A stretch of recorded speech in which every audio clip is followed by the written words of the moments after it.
Tiga. Yang ketiga harus punya unsur praktikal atau implementatif dalam interaksi kehidupan.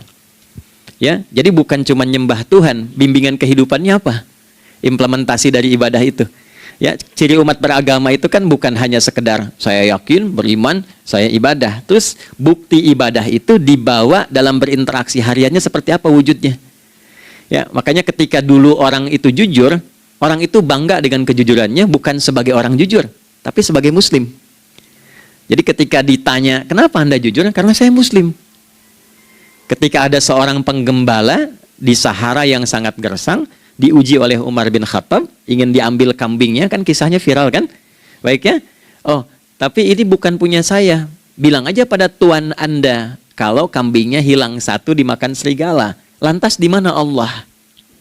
Jawaban itu yang menggetarkan kepada jiwa. Jadi kebenaran yang diungkap dengan sikap kejujuran itu implementasi nilai beragama. Nah, jadi praktek ibadah ada di muamalah.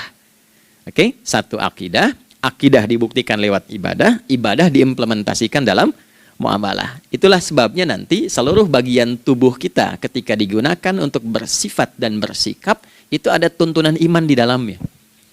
Oke? Misal, saya tanya begini ya. Ini mukaddimah ya, kita belum mulai nih.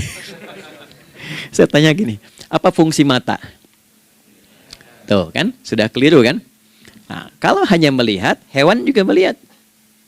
Ya, coba kambing melihat, ya kan? Elang melihat. Lalu apa bedanya fungsi mata kita dengan mata hewan? Ternyata ketika kita meriset ayat-ayat Al-Quran terkait dengan fungsi tubuh kita, itu rata-rata dibuka dengan iman dulu. Quran surah 24, surah Cahaya, ayat 30 untuk laki-laki, 31 untuk perempuan. Qul lil mu'minin. Ya Muhammad katakan, viralkan pada pria-pria yang menyatakan dirinya telah beriman. Yaghuddu min absarihim. Gunakan pandangannya itu yang dibimbing oleh imannya untuk melihat yang baik saja menurut standar imannya. Jadi kalau menurut imannya tak baik, nggak boleh dilihat. Karena itu ketika Anda sudah mengatakan asyhadu an la ilaha illallah, asyhadu anna Muhammad Rasulullah, kalimat itu dari lisan turun ke hati, itu jadi cahaya ke bagian tubuh kita. Makanya ketika Anda melihat, itu ada cara pandang tertentu yang dibimbing iman, standarnya beda dengan tanpa iman. Kalau nggak ada iman, semua mungkin terlihat. Tapi ketika ada iman, hati kecil Anda akan bicara, ini nggak baik. Palingkan. Nah, memalingkan dari yang tak baik menurut iman, itu namanya ghaddul basar. Oke, perempuan juga begitu, setara. Wa kullil mu'minati yaghdudna min absarihinna. Dan katakan pada setiap perempuan yang menyatakan dia beriman, maka gunakan pandangan itu dengan bimbingan imannya. Ketika tak baik menurut imannya, palingkan. Ya, Anda lihat kajian di YouTube, terus ada iklan kan? Nah, terus menurut standar iman nggak bagus, itu otomatis akan nggak suka itu. Ya, pasti dipalingkan. Ya. Anda kalau naik pesawat tuh ya, tugas keluar tuh, pertagas tugas keluar. Kalau pramugari lagi demo tuh yang dilihat pramugarinya apa demonya dulu. Nah, iman itu akan bekerja di situ tuh. Ya, palingkan tuh. Nah, sama dari mata turun ke, jangan langsung ke hati aja, ke lisan dulu kan? Ya, ke mulut kan? Itu mulut tuh ketika digunakan fungsinya, imannya disebut dulu. Ya, Quran surah 49 ayat 11 misalnya. Ya ayyuhalladzina amanu, imannya dulu. La yaskhar qaumin qaum.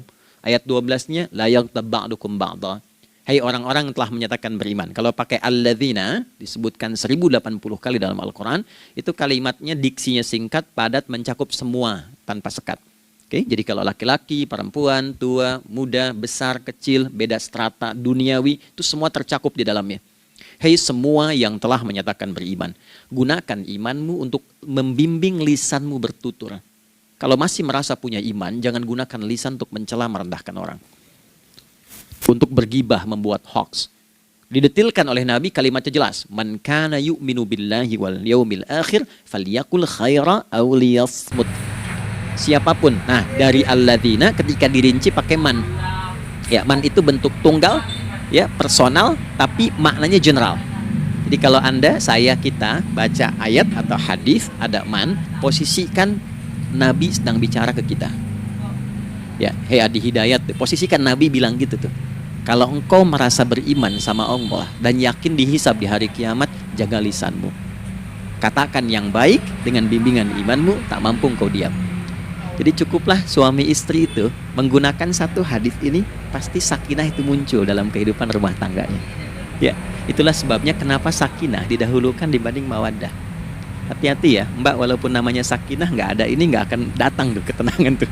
Ya, ada yang tahu nggak rahasianya? Kenapa sakinah duluan dibanding mawaddah? Ya, 5 juta. Ya, waktu habis karena padat sekali. Maddah jamaknya mawaddah, rasa kasih yang tumbuh dari pemberian materi. Jadi kalau rumah tangga itu ingin cenderung pada kebahagiaan, boleh berbagi dengan materi. Ya, istri cemberut, Anda datang dengan senyuman, sayang, kenapa? Ya, ini emas 2 kilo, ya. Nah itu pasti sehat lagi tuh. Ya, itu mawaddah. Tapi maaf, walaupun Anda mapan bekerja, harta cukup melimpah, ruah, tapi tidak ada ketenangan di rumah tangga, tidak ada sakinah, maka hampa kehidupan rumah tangga itu. Itulah sebabnya kenapa di Quran sakinah lebih dulu dibandingkan dengan mawaddah. Saya tanya ibu deh, ibu pilih mana?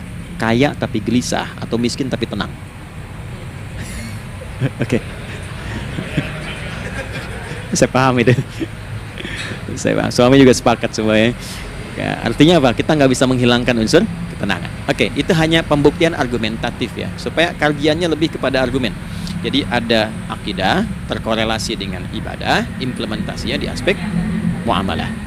Nah, nanti cara bermuamalahnya diatur lewat akhlak namanya. Bagaimana bermuamalah yang baik? Kan Anda, maaf ya, berekspresi kepada